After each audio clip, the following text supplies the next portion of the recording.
آخر پاکستان میں یہ کیا ہو رہا ہے؟ پہلے بلوچستان، پھر خیبر پختونخوا اور اب کشمیر۔ ناظرین، کیا آپ کو یہ سسپیشیس نہیں لگ رہا؟ پاکستان بین الاقوامی سطح پر امریکہ کے ساتھ تعلقات کو بہتر کر چکا ہے، چائنا کے ساتھ ہماری بانڈنگ مزید مضبوط ہو چکی ہے، عرب ممالک کے ساتھ ہمارے تعلقات بہتر ہو چکے ہیں، پاکستان بطور نیٹ ریجنل سٹیبلائزر کام کر رہا ہے، پاکستان کی سعودی عرب کے ساتھ SMDA ڈیل ہو چکی ہے۔ ناظرین، اس کے ساتھ ساتھ ہمیں حرمین شریفین کی حفاظت کی ذمہ داری سونپ دی گئی ہے۔ اس سب کا نقصان کس کو ہو رہا ہے؟ اس سب کی وجہ سے کون سا ایسا ملک ہے، کون سی ایسی قیادت ہے جس کو پاکستان کی کامیابی ہضم نہیں ہو رہی؟ کیوں پاکستان میں شرپسند عناصر اور فتنے اور پراکسیز مسلسل ایکٹیو ہو رہی ہے؟ بلوچستان کے امن کو خراب کیا گیا، بلوچستان کو لہو لہو کیا گیا، خیبر پختونخوا کے امن کو خراب کیا گیا، وہاں پر فتنوں نے سر اٹھایا، اور اب آزاد کشمیر۔ ناظرین، یہ سیریز آف ایکشنز، یہ جو ایونٹس ہو رہے ہیں، یہ صرف ایک ہی جانب اشارہ کر رہے ہیں، اور وہ ہے ہمارا پڑوسی ملک بھارت۔ کیسے؟ وہ آج ہم آپ کو بتائیں گے۔ آپ سب پر سلامتی ہو، مجھے جواد یوسف کہتے ہیں۔ ناظرین، سب سے پہلے بات کرتے ہیں خیبر پختونخوا کی۔ خیبر پختونخوا میں زیر زمین ایک خفیہ نیٹ ورک، ایک گھٹیا نیٹ ورک وہ پکڑا گیا اور عوام کے سامنے لایا گیا اور کہا گیا، دیکھیں یہ وہ نیٹ ورک ہے جس کی وجہ سے آپ اپنے ہی اداروں کو گالیاں دیتے ہیں، یہ وہ نیٹ ورک ہے جس کی وجہ سے آپ اپنے اداروں پر تنقید کرتے ہیں۔ ناظرین، وہ خفیہ نیٹ ورک کیا تھا؟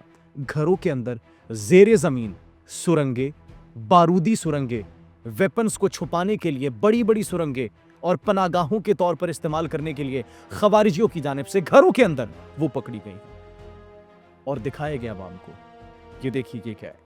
اسلحہ ذخیرہ کرنے کے لیے اور خوارجیوں کی جانب سے ان تمام تر سرنگوں کو پناہگاہوں کے طور پر استعمال کرنے کے لیے، اور پھر ناظرین انہی سرنگوں کو اور انہی عوامل کو، انہی چیزوں کو ناظرین استعمال کیا جاتا ہے ڈھال کے طور پر، چاہے وہ گھر ہو، چاہے وہ انسان ہو۔ اور جب یہ سرنگیں جن کے اندر بارودی مواد بھرا پڑا ہوتا ہے، جب یہ پھٹتی ہیں تو اس کے بعد عوام کو قریب نہیں آنے دیا جاتا، اس کے بعد میڈیا کو قریب نہیں آنے دیا جاتا، اور ناظرین یہ کہا جاتا ہے اس پر فوج کی جانب سے حملے کیے گئے ہیں۔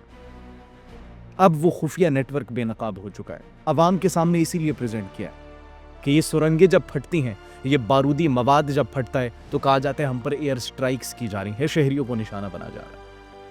So this is what they are dealing with you and this is how they are making this propaganda۔ ناظرین، اس پروپیگنڈے کا حصہ بننے سے پہلے آپ کو حقائق جاننا، حقائق تک رسائی بہت ضروری ہے۔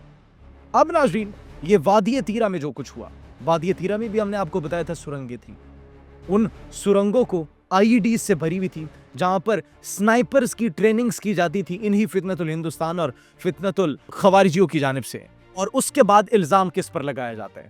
اب ناظرین، ریاست کا رسپانس دیکھیں کہ ریاست نے ابھی تک اس طریقے سے ڈیل نہیں کیا جس طریقے سے بھارت کے اندر پولیس کی جانب سے، بھارت کی جانب سے، ریاستی ان کے اداروں کی جانب سے لداخ کے اندر مظاہرین کے ساتھ سلوک کیا جا رہا ہے۔ And this is what is happening in Kashmir right now۔ Azad Kashmir کے اندر ناظرین اگر بات کی جائے تو جوائنٹ عوامی ایکشن کمیٹی جو ہے، فیلڈ ایکشن کمیٹی، اب ان کی جانب سے پرتشدد مظاہرے شروع کر دیے گئے ہیں۔ کچھ عناصر اس کے اندر موجود ہے، شرپسند عناصر، چند مٹھی بھر پولیس پر حملے کیے جا رہے ہیں، سیکیورٹی فورسز پر حملے کیے جا رہے ہیں، اور ناظرین ابھی تک 3 سیکیورٹی فورسز کے اہلکار شہید ہو چکے ہیں، 9 سے زائد کی حالت تشویشناک ہے اور 172 زخمی ہیں۔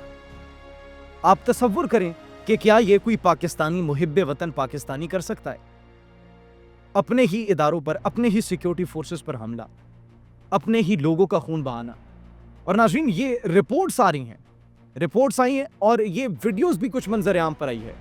ایک پولیس اہلکار جس کو زخمی کیا گیا، وہ کہتے ہیں میرے کپڑے پھاڑ دیے گئے، میری وردی، جس وردی پر، جس سینے پر اس وطن کا پرچم لگا ہوا تھا، اس کو میرے سینے سے الگ کر دیا گیا اور یہ کہا گیا اسے پھاڑ دیا گیا۔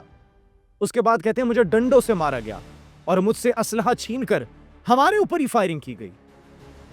اب وہ بھی فائرنگ کر سکتے تھے، پولیس بھی تشدد کر سکتی تھی، لاٹھی چارج کر سکتی تھی، لیکن نہیں کیا، کیونکہ ریاست امن کے ساتھ آپ سے ڈیل کرنا چاہتی ہے۔ پھر بھی کچھ لوگ ایسے ہیں، کچھ سیاسی پارٹیز ایسی ہیں جو اس پروپیگنڈے کا حصہ بن رہی ہیں۔ تو ناظرین آپ کو اپنی ذات کا احتساب لازمی کرنا چاہیے کہ آپ کس طرف کھڑے ہیں. Are you on the right side of history اور ناٹ؟ وزیر اعظم شہباز شریف نے فوری طور پر نوٹس لیے ان پرتشدد مظاہروں کا اور کشمیری عوام سے پرامن رہنے کی اپیل کی گئی ہے. ناظرین جب ہم کشمیری عوام کا لفظ کہہ رہے ہیں تو اس کا مطلب یہ نہیں کہ پوری کشمیری عوام اس کے اندر موجود ہے. کشمیری عوام کا کچھ حصہ جن کو استعمال کیا جا رہے ہیں ان پروکسیز کی جانب سے جو کہ پاکستان کو اتنا بڑھتا ہوا اور ترقی کرتا ہوا دیکھ رہی تو ان کو پاکستان کی ترقی ہضم نہیں ہو رہی. Actually that's the reason they are trying to attack in Pakistan from every possible corner. First Balochistan, then Khyber Pakhtunkhwa and now in Azad Kashmir. یہ سب کچھ کیا جا رہا ہے ان کی جانب سے.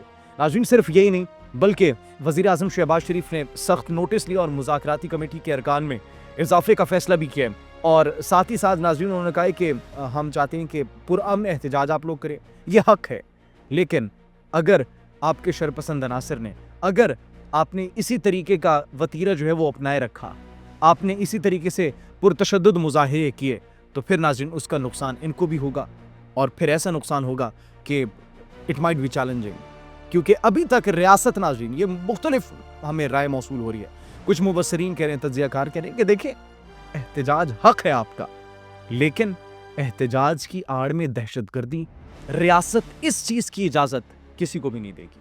اور وزیر اعظم شہباز شریف نے فوری طور پر اس مذاکراتی کمیٹی کو مظفر آباد جانے کا حکم دیا ہے اور کہا ہے کہ اس کے لیے کوئی دیر پا حل نکالے, اس تمام تر مسئلے کو سلجھانے کی کوشش کی جائے بجائے اس کے کہ اس کو مزید الجھایا جائے. اور بھارت تو پہلے اس پر پروپیگنڈا کر رہا ہے. وزیر دفاع خواجہ آصف نے بھی عوام سے پرامن رہنے کی اپیل کی ہے. ناظرین یہ جو سیریز آف ایونٹس اس وقت ہم دیکھ رہے ہیں بلوچستان, کے پی اور آزاد کشمیر, یہ صرف ایک ہی ملک اس کے پیچھے ہو سکتے ہیں and there is no doubt in it.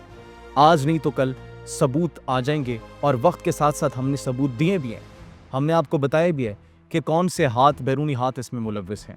تو کائنڈلی آپ خود کو استعمال نہ ہونے دے کسی پروپیگنڈے کا, ریاست کے خلاف کسی بیانیے کا حصہ نہ بنیے. اپنا بہت خیال رکھیے. اللہ نگہبان.